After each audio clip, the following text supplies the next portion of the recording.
Nokia upgrades the internet. Veeam fried their forums. SanDisk is now powering up petabyte disks. SonicWall has some SSL issues. OpenSSH has a little bit of a bug. And we're going to take a look at some of the rumors about maybe Broadcom buying Intel's chip design facilities in this episode of the Gestalt IT Rundown. Hello, everyone, and welcome to the Gestalt IT Rundown. It is Wednesday, February the 19th. My name is Tom Hollingsworth, and I am back from Amsterdam to host this episode of the Rundown. And I hope that you all had something fun for dessert at lunch today, possibly something that had, I don't know, mint and chocolate in it, because, well, it's Chocolate Mint Day. And as I will remind everybody out there, the proper serving size for Girl Scout Thin Mint cookies is, in fact, one sleeve or half a box. Joining me, though, is someone who is one of my favorite hosts and one of my favorite people in the tech industry, the CTO advisor himself, Mr. Keith Townsend. Keith, big fan of the Thin Mint Girl Scout cookies? You know what? I just had the mimosa. What is it? It's not a mimosa, Samoa. And I just finished my last sleeve of the Samoa last night. We only bought one box this year. So, and I finished off that box last night. Well, I'm glad that you were able to finish it off, and maybe you finish it off with a nice mimosa. Who knows? That's totally allowed. But I know it goes great with mimosas, samosas, and all the other osas out there, and that would be the news of the week. It's been a fairly busy week, even though in the U.S. we had a holiday on Monday.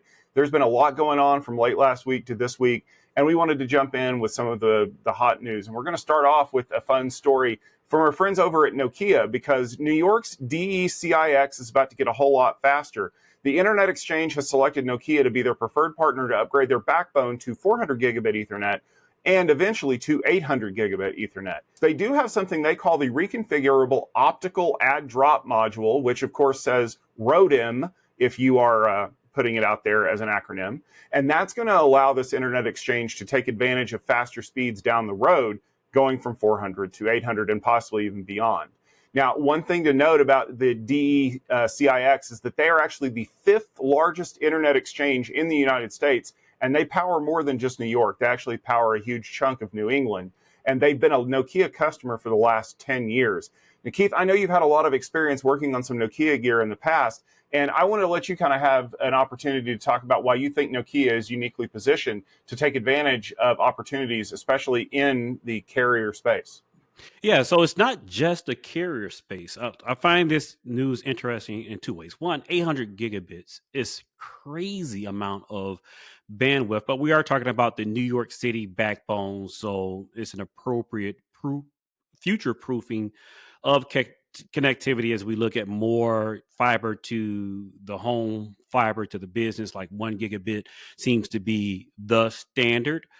And Nokia is well known in the carrier networks, from their radio RAN businesses to down to, again, this push into the not just carrier network from an IP perspective, but carrier networks from a cloud provider and data center perspective. Nokia announced, I think it's going to 3 or 4 weeks ago now, that they have a strategic investment of about $50 million a year that changed their revenue mix from 90% carrier for their IP services, like the deal that's just announced, to 50-50 mix of enterprise customers, cloud provider customers, and carrier. This is a $50 million per year investment over the next 5 years. Nokia has visited Tech Field Day in the form of a Tech Field Day X, and they talked about their network management tool that allows you to configure networks in this abstracted way that all the enterprise IT vendors are going for. So Nokia is making moves, and this announcement, I think, will help with their street cred in getting network administrators and system administrators' attention and buyers' attention on trying to penetrate this new market. If you posted on Veeam forums last week, you'd be wondering why it disappeared. It wasn't just you. The company acknowledged that they had some forum issues for about 24 hours where topics and comments were gone. The root cause? A backup of the forum database was restored by a internal team, even though there was no reason for the restore. I guess they were just testing it. Veeam quickly admitted to the mistake, the cause, and more importantly, admitted this all without prompting or trolling.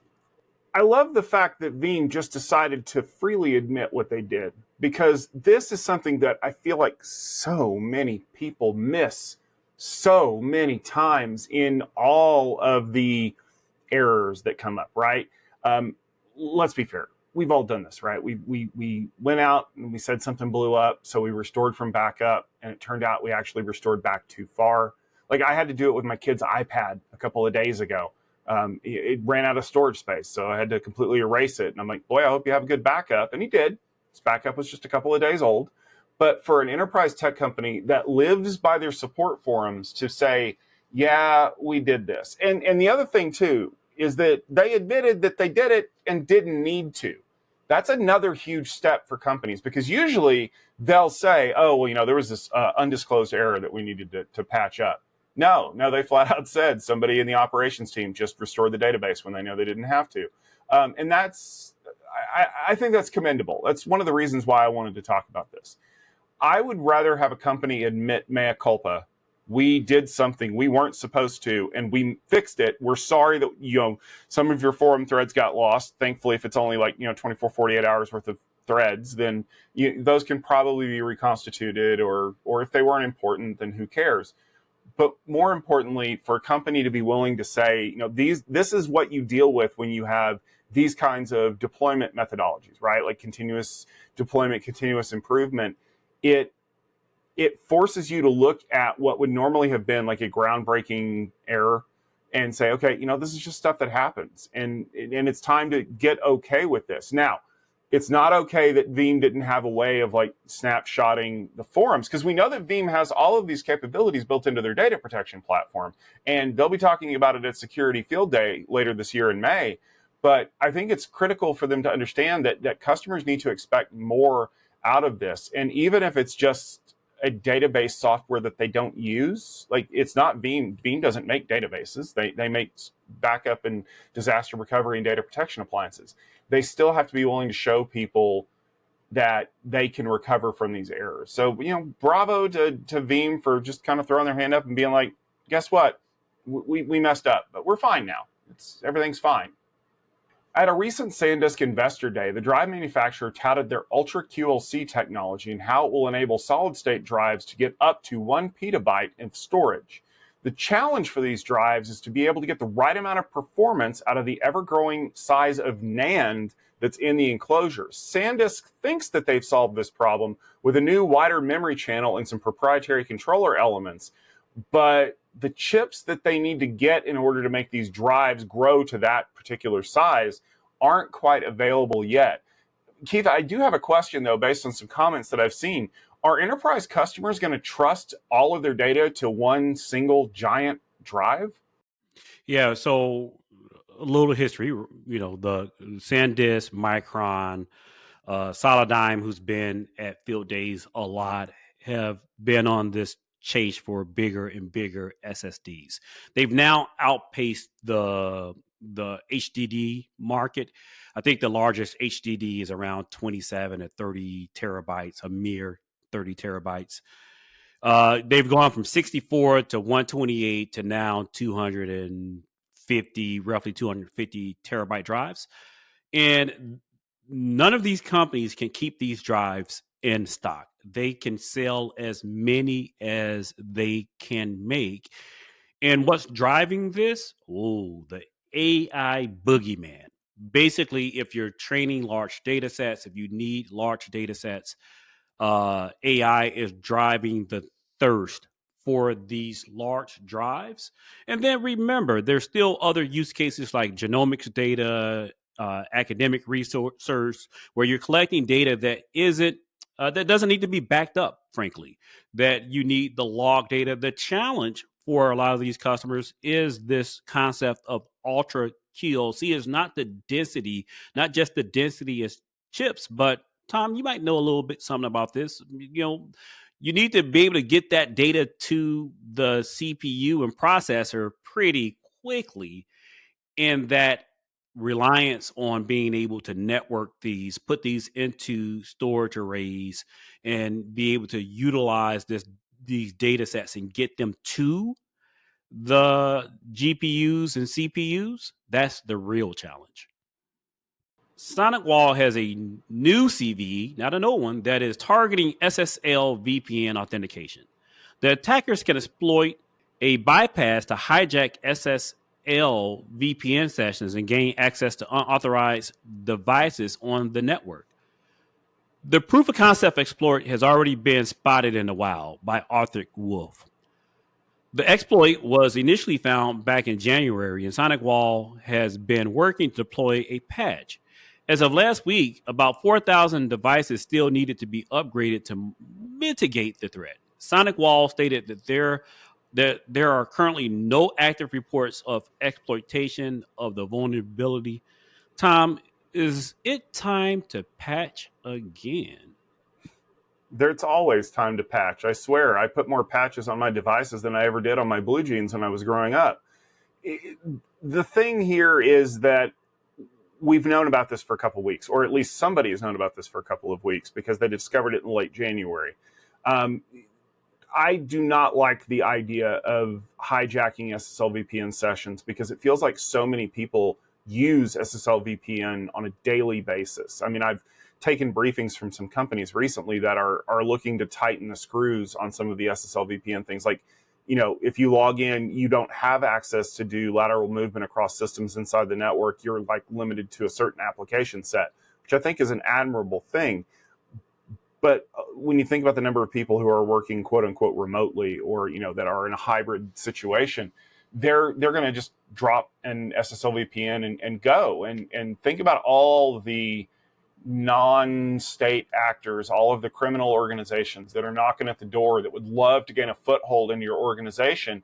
Oh, you just happen to be running one of these vulnerable versions of SonicWall firewalls with the non-patched OS. Perfect.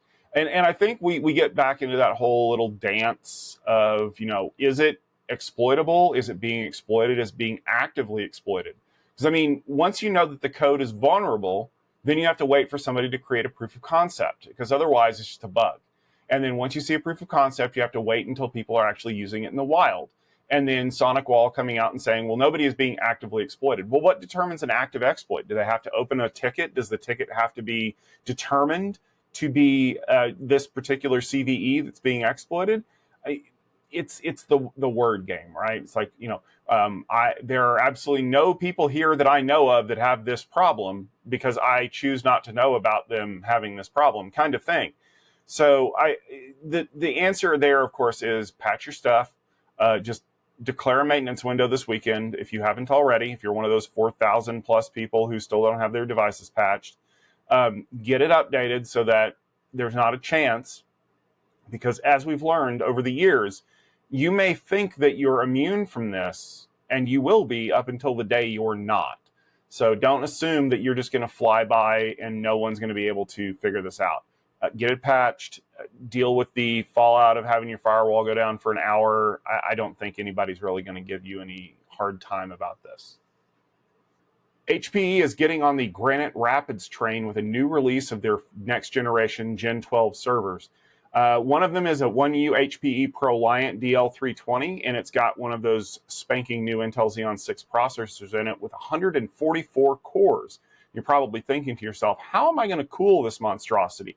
Well, you can go with good old-fashioned air, or you can use water cooling, which is a new option that HPE is offering. You can also upgrade to the DL340, which is a 2U, or all the way to the DL380, which will take up a spanking several RUs, but give you a lot of processor capabilities. And of course, there are some questions about whether or not these servers are going to be shipped with Granite Rapids chips, or if they're going to be Granite Rapids capable in the future. Keith, you are someone who is very well versed in all of these areas of compute. What's exciting to you about these new Gen 12 servers? Well, what's exciting is that if we remember back in the Gen 9, Gen 10, Gen 10 Plus, HPE announced that specifically for, I'm going to say a bad word in the Intel world, for their persistent memory solution to be able to expand your DRAM slots with basically SSDs on DRAM, if everyone remembers that. Then then HPE's Gen 11 and now Gen 12 are starting to change, or obvious trend changes. These two systems or generations are not following the Intel roadmap exactly. We're talking about air cooling. Do you need to air cool any CPU? I mean, we're starting to talk about water cooling. I'm sorry. Do you need to water cool any modern CPU? Not really. It's a nice to have liquid cooling for CPUs, but liquid cooling is for GPUs. And now these systems are starting to follow the TikTok of NVIDIA. The making sure the marrying post of this is that HPE announced their first NVIDIA Blackwell system because GPUs are now dictating all of the refresh cycle from not just Dell, HPE, and Lenovo, but the entire server market. So, we're starting to see a continued demise of Intel x86 as the master of all things distributed systems in our data center. I guess we need more than one person managing OpenSSH. Bugs aren't just things that appear in big places. Research firm Qualys found new vulnerabilities in OpenSSH that need to be patched. The bugs allow for attackers to inject themselves into an exchange when a specific DNS verification setting is enabled. For about 10 years, it was not enabled by default. This particular bug was introduced in 2014. There's also another bug that could cause a denial of service for a client because of resource exhaustion. OpenSSH is a package that is used on almost every computer in the world for a variety of tasks. Tom, 10 years is a lot of time to have an exploit like that out there. Yeah, it is. And when I saw this report, my first thought was, how did you guys miss this? But then I think it requires a different level of attack, I guess would be the best way to put it. So yes, there's a setting that was, it talked about using like DNS keys and things like that. And of course, one of the things that we do in software is we try to make it easy for the users, right? So this thing was enabled by default. In 2013, actually, I think is when it was disabled or enabled by default. It is now disabled by default because someone finally woke up and said, yeah, maybe having this thing turned on is not good.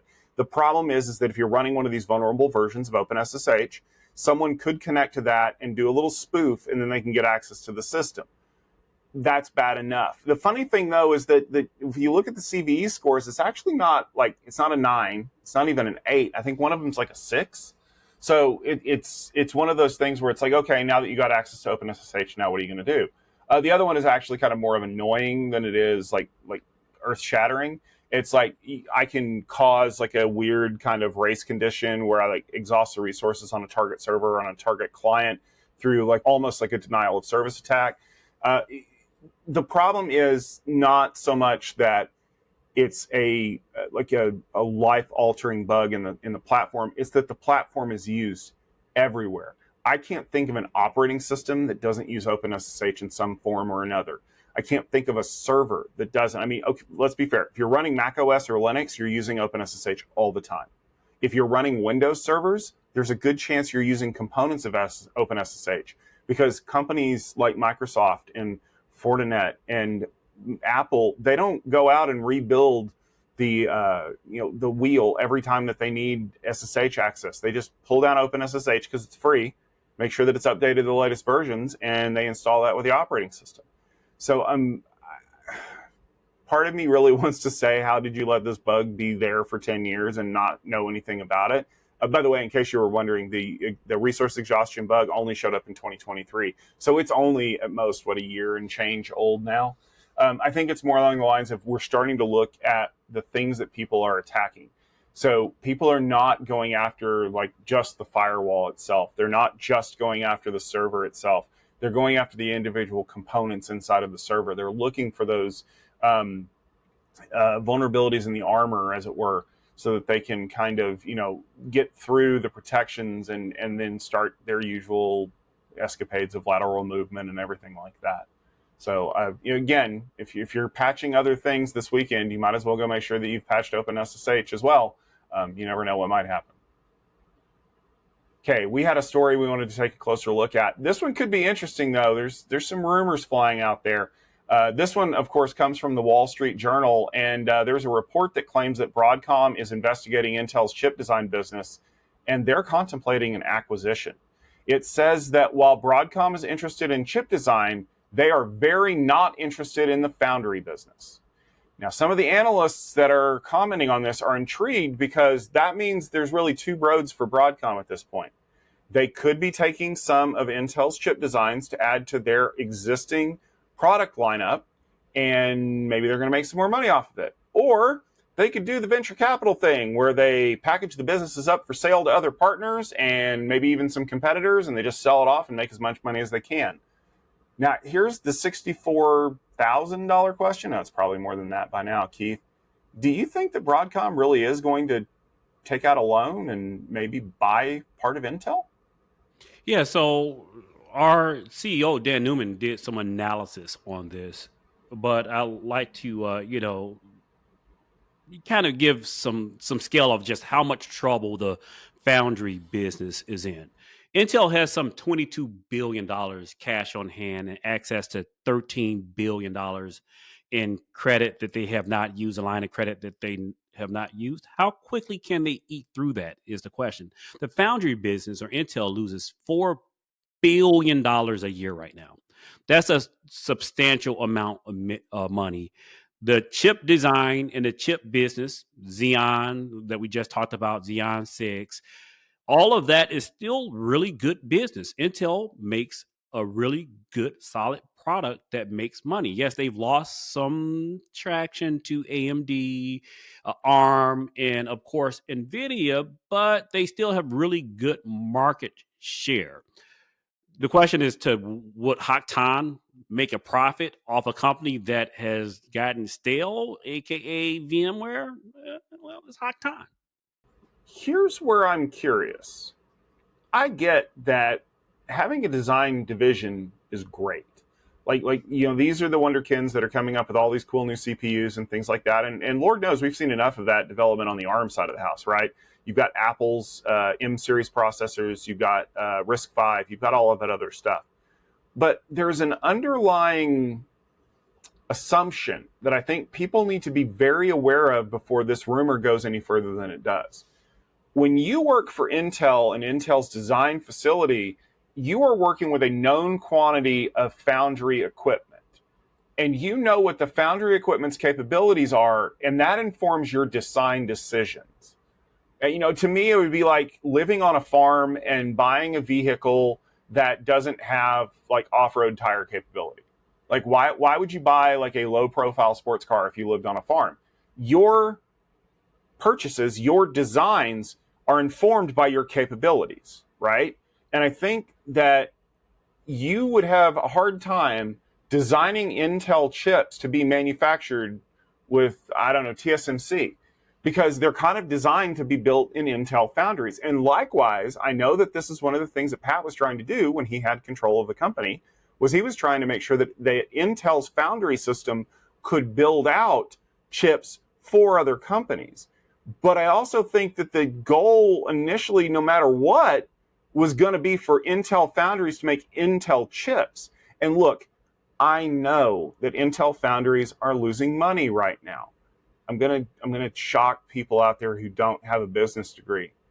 Manufacturing loses money initially. You have to get your line set up. You have to get your equipment configured correctly. You have to do production runs. Lines don't make money when they start. They make money right before they end, because the millionth chip that comes off the line is taking advantage of 999,000 more chips where they've solved all the problems, where they've created the repeatable processes. So that 1 millionth chip is way more profitable than your first one.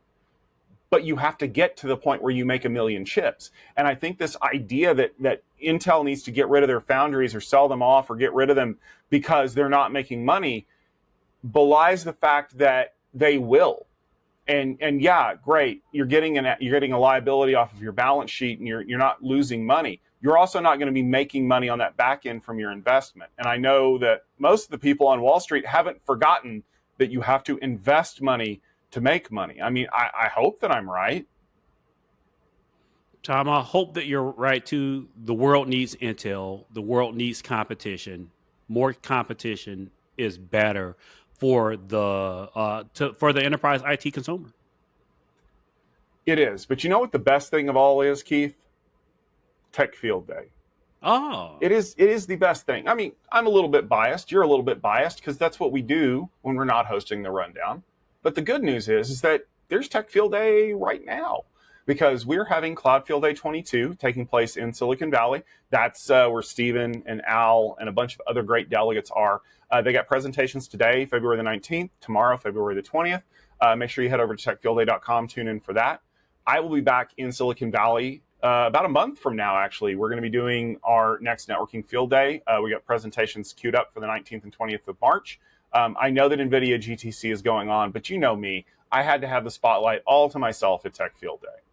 Following up in April, we're going to be having an awesome event, AI Infrastructure Field Day. You may remember this from last year's AI Data Infrastructure Field Day, but we wanted to let some of the networking companies and other manufacturers get involved with that. If you want to see a little bit more of the great things that Alistair has lined up for this, make sure you head over to techfieldday.com. You can see the schedule for all the events that we have going on through the first half of the year.